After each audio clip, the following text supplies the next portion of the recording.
교통정보센터에서 정현정이었습니다. 주진우 라이브.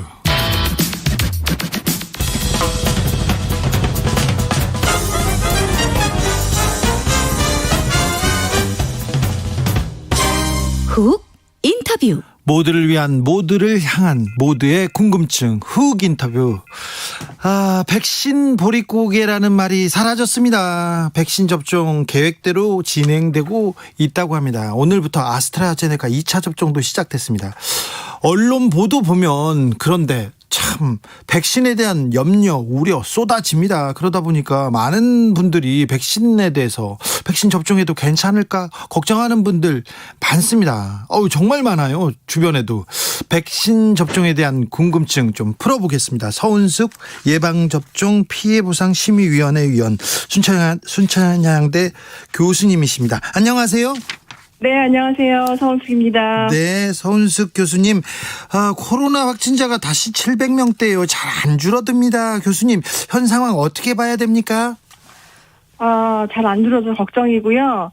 아마 좀 숨겨져 있던 환자나, 좀 마음이 좀 느긋해져서, 네. 거리두기 이런 거나 모임 같은 게 좀 잦아지는 게 아닌가, 그런 네. 생각이 들어서 우려스럽습니다. 네. 아스트라제네카 백신 접종을 주저하는 경우가 좀 있습니다. 우리나라 언론에서 아스트라제네카 백신에 대해서 조금 불안하다는 기사는 많이 나왔고요. 네. 특별히 60대 이상 고령층이 지금 맞고 있는데, 이거 불안해, 주저하는 경우가 있는데 어떻습니까? 네, 실제로 60세 이상 접종한 분에서 99.8%가 이상 없이 접종을 하셨습니다. 그래요? 네, 0.2%만이 그 부작용을 호소하셨고요. 신고하셨고요. 이때 부작용도 두통, 근육통 이런 정도였었고, 네. 다른 연령에 비하면은 20대가 2.9%로 가장 많았고요. 네. 60세 이상이 가장 적은 그 이상 반응을 보였기 때문에 네. 안심하셔도 될 거라고 생각이 됩니다. 고령층은 좀 그 부작용이 거의 없고 젊은 층에서는 조금 있다고. 2.9%요? 네, 20대가 가장 많았습니다. 20대요. 혈전 네. 문제는 우리나라 접종자에서는 나오지 않았습니까? 혈전은 이제 여러 사람의 혈전이 보고가 되는데요. 실제로 그 백신에 관련된 부작용과 관련된 혈전은 거의 없었고요. 네. 지금 혈전은 유럽에서는 100만 명당 한 5명에서 6명 정도 되는데, 네. 우리나라에서는 한 5분의 1 정도로 발생을 보고하고 있어서 네. 훨씬 드물기 때문에 혈전에 대한 너무 지나친 걱정은 안 하셔도 될 것 같습니다. 유럽에서 100만 명 중에 5명인데 우리나라는 그보다 더 적으면 별로 걱정 안 해도 되는 거네요, 혈전이요? 안 해도 되는 건 아니지만 훨씬 낮은 발생률을 보이기 때문에요. 네. 그 연령대가 사실은 지금 아스트라제네카 어떤 나라는 40대 못 맞게 하고 30대 못 맞게 하고 이렇게 하지 않습니까? 네. 연령이 낮을수록 조금 발생이 높다는 보고가 있기 때문에 맞고 있는 상태고요. 네. 우리나라 같은 경우는 지금 30대 미만에서는 아스트라제네카 백신을 권고하지 않는 걸로 지금 하고 있는 그런 실태입니다. 알겠습니다. 걱정을 조금만 하겠습니다. 그러면. 네. 화이자 백신 맞고 싶어요. 이렇게 조경태 의원이 어제 또 저희 방송에서 그렇게 얘기해서, 저는 조경태 의원은 아스트라제네카는 불안해서 자기는 화이자 맞겠다고 막 그러더라고요. 이거는 어떻게 봐야 됩니까?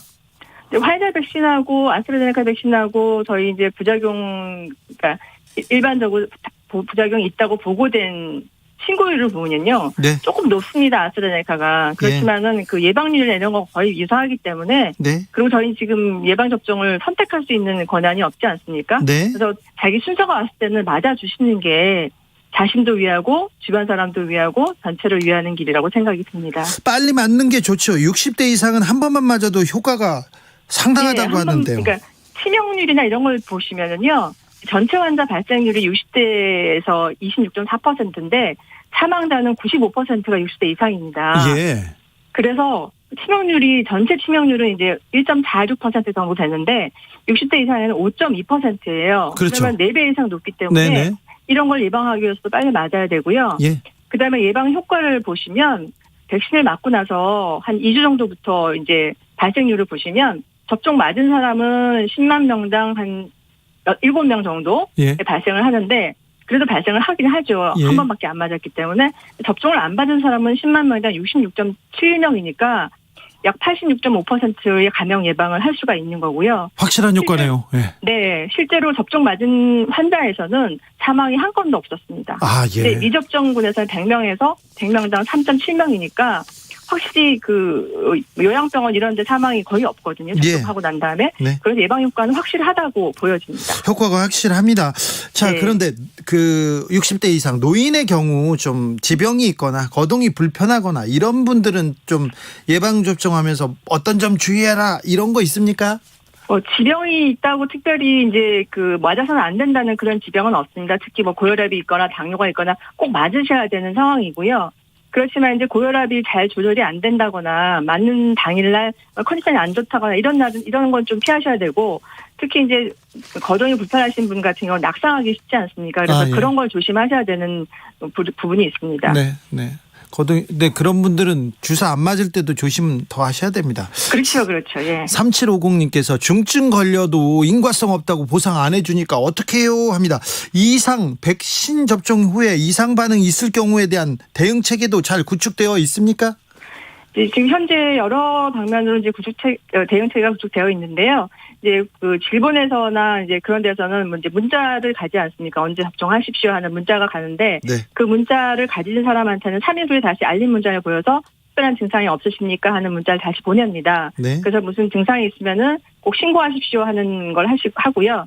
그다음에 이제 이런 환자를 본 환자를 본 의사 또는 뭐 요양병원 요양사 이런 사람들이 이제 그 보건소에 신고를 하시게 되어 있고요. 예. 그다음에 신고를 했을 경우에는 신속 대응팀이 나서게 됩니다. 그래서 뭐 일반적인 뭐 열이나 두통 이런 데는 안 나겠지만 사망을 했다거나 아니면 큰 중증이 일었다 그런 경우에 이제 신속 대응팀이 행동을 하기 시작하는데, 신속 대응팀은 중앙에도 있고 시도 각 역학에 다 있습니다. 역학 조사하고 피해 조사반에서 조사하고 그다음에 이거 인과성이 있다고 하면은 국가 보상을 하게 되는 건데요. 예전에는 30만 원 미만이면은 국가 보상을 하지 않았는데, 이번에 그 코로나 때는 한시적으로 30만 원 미만 돈이 적게 들어도 보상하는 걸로 되어 있고요. 예. 며칠 전에 이제 의료비가 굉장히 많이 드는 경우에도 보상을 하는 걸로, 그러니까 예를 들어서 인과성을 인정하기 조금 어렵더라도. 예. 네, 어렵더라도. 근거 자료가 어렵다는 거는 저희가 뭐가 부족해서가 아니라 미국 CDC나 유럽 식약처 같은 데서 이거는 백신하고의 관련성이 없다고 판정되거나 아직은 모른다고 판정되는 그런 증상이 생길 때는, 그런 경우는 굉장히 돈이 많이 드는 경우가 있지 않습니까? 네. 얼마 전에 뭐 사지 마르게 됐다거나. 근데 그런 경우에서는 한시적으로 1,000만 원 내에서 이제 의료보험 보장을 하겠다 이런 식으로 해서 나름대로는 대응 체계가 잘 갖춰졌다고 봅니다. 신속 대응팀, 피해 조사반, 그리고 나중에 보상까지 나름대로 네. 대응 체계를 잘 갖췄다는 얘기네요. 네. 교수님, 예방접종 피해 보상 심의위원회 위원이십니다. 국민들이 가장 궁금해하는 게 뭐예요? 이제 아까 말씀하신 것처럼 내가 맞아도 될까? 예. 아스트라제네카를 맞아도 될까? 뭐 화이자를 맞아도 될까? 이런 거 하고, 네. 문제가 생기면은 정말 보상을 해줄까? 네. 어떤 문제가 생길까 하는 그런 걱정이신데요. 예. 맞아도 될까 하는 건 아까 말씀드린 여러 가지 부작용 사례가 별로 없었다는 면에서 맞으셔야 되는 거고요. 네. 문제가 생기는 경우는 여러 가지 뭐 혈전증 이런 검사 걱정을 하시는데, 실제로 그런 거는 100만 분의 1이지 않습니까? 굉장히 내가 지나가다 교통사고 날 확률보다 낮은 거거든요. 예. 그래서 너무 걱정하지 마시고 네. 자기 순서가 됐을 때는 반드시 맞아주시고, 그러시는 게 아까 말씀드린 대로 가족과 본인과 사회를 위해서 좋은 거라고 제가 말씀드리고 싶습니다. 네. 맞으라고 하면 맞기만 하면 됩니까? 그러면 사회를 위해서 잘하는 거네요. 맞으시고 네. 첫날은 굉장히 조심하셔야 되고요. 예. 열이 있는지 뭐 심한 두통이 있는지 보시고, 3일 이상 열이 된다거나 심한 두통이 생긴 경우에는 반드시 병원을 가셔야 되고, 네. 그다음에 물 많이 드시고 쉬셔야 되고요. 3일 정도는. 네. 그다음에 4주 정도까지는 다른 너무 심한 운동이나 음주를 많이 한다거나 이런 거는 삼가하시면서 네. 관찰을 하시는 게 나중에 추후에 어떤 부작용이 발생하나 이런 걸 잘 보시는 방향이라고 생각을 합니다. 네, 백신에 대해서 지금 궁금증 계속 쏟아지고 있습니다. 그래서 몇 가지 질문을 짧게 물어보겠습니다. 네. 저도 하나 물어볼게요. 저희 PD도 그 코로나 백신 맞고 왔는데 왼쪽 팔에다. 네. 근데 팔이 약간 욱신거린답니다. 거기 제가 장난으로 이렇게 주먹으로 치고 그러면 안 됩니까? 뭐 크게 안 될 일은 없겠지만 안 건드리는 게 좋으시고요. 네, 그게 안 될 일은 아니군요. 그러면 어렸을 때 독감 접종하고 비슷하네요. 독감 접종보다 조금 더 아픕니다. 아직 안 맞으셨죠? 네. 네, 맞으면 독감 접종 맞은 것보다 조금 많이 아픕니다. 많이 아프고 욱신욱신한 면이 좀 많고요. 젊은 사람일수록 이런 반응이 좀 더 많아서 네. 오한이 난다거나 많이 힘들어할 수는 있는데 네. 그거는 일과성으로 지나가는 거기 때문에 크게 걱정하실 필요는 없습니다. 꼭 팔에 맞아야 되는 거죠? 엉덩이는 안 되고요. 예, 팔에 맞는 게 맞습니다. 네. 2329님 질문입니다. 아스트라를 맞느니 청산가리를 입에 털어놓는 게 낫다는 말은 사실인가요? 이렇게 물어보는데요. 그건 사실이 아닙니다. 네. 아까 말씀드린 것처럼 일반 국민들도 30대에서 50대 같은 경우에도 이제 이상 반응이 있다고 신고하는 게 0.7%밖에 안 되기 때문에 네. 나머지 99.3%는 아무 이상 없이 접종을 하는 거거든요. 네. 그러니까 뭐 청산가리 먹는다 이런 거는 안 하시는 게 맞을 것 같습니다. 네, 그냥 너무 과한 너무 말이죠. 많이 네. 과도하게 걱정을 하시는 것 같습니다. 네. 8748님께서는요. 알레르기 체질입니다. 알러지가 있는데 백신 맞아도 괜찮습니까? 물어봅니다. 알러지 체질도 여러 가지가 있는데 알러지 체질 있는 사람 중에 이제 백신 맞고 나서 아나필락시스라 그래서 1시간 내에 쓰러지거나 발진이 생기거나 혈압이 떨어지거나 이런 게 문제가 되는데요. 네. 이전에 백신 맞았을 때 그런 반응이 없으면 그런 알러지는 없다고 보시는 게 맞고요. 예. 이전에 이제 많이 맞으셨잖아요. 독감도 맞으셨고. 네. 그런데 문제가 없었으면 이 백신도 거기에 준해서 맞으시면 되기 때문에 그거 네. 걱정 안 하셔도 됩니다. 네. 1213님께서는 가임시기 여성들도 접종 가능한가요? 물어봅니다. 가임시기 아직 우리나라에서는 가임시기는 안 하는데요. 미국에서는 가임한 여성이나 가임 시기는 뭐 이제 접종이 나이가 되면 맞을 거고요. 예. 임산부는 아직 우리나라 접종 안 하고 있고 연령도 아직 안 됐고요. 예. 그게 가임이라고 해서 가임 시기라서 접종을 안 할 이유는 없습니다. 아, 네. 코로나 백신이 치매를 유발한다 그런 보도도 나왔더라고요. 그거는 가짜 오보입니다. 네. 가짜 뉴스입니다. 절대 그런 일은 없습니다. 네. 면역력이 약해서 면역 반응이 일어나지 않을 수도 있습니까? 이렇게 물어보는 사람도 있습니다. 네, 이제 그거 어떤 사람 접종 받고 나서 굉장히 심하게 뭐 열도 생기고 두통도 생기고 하는 어떤 사람은 아무렇지도 않다고 얘기해서 아무렇지도 않은 사람이 면역 반응이 없는 게 아닌 게 그렇게 생각하시는 분이 있는데요.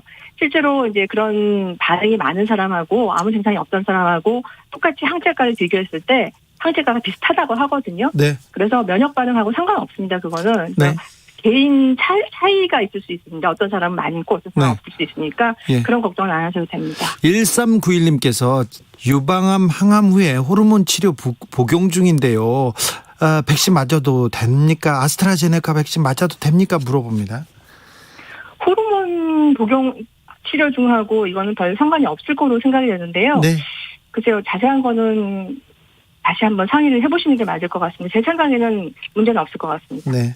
미국에서 코로나 백신 접종 마친 사람은 실내든 실외든 마스크 쓰지 않아도 된다 이런 지침을 내놓았던데 이 부분은 어떻게 보세요? 저는 아직까지는 거기서는 반대합니다. 왜 그러냐면 네. 아직까지 그 전체적인 국민 접종 면역이 형성되지 않았기 때문에 네.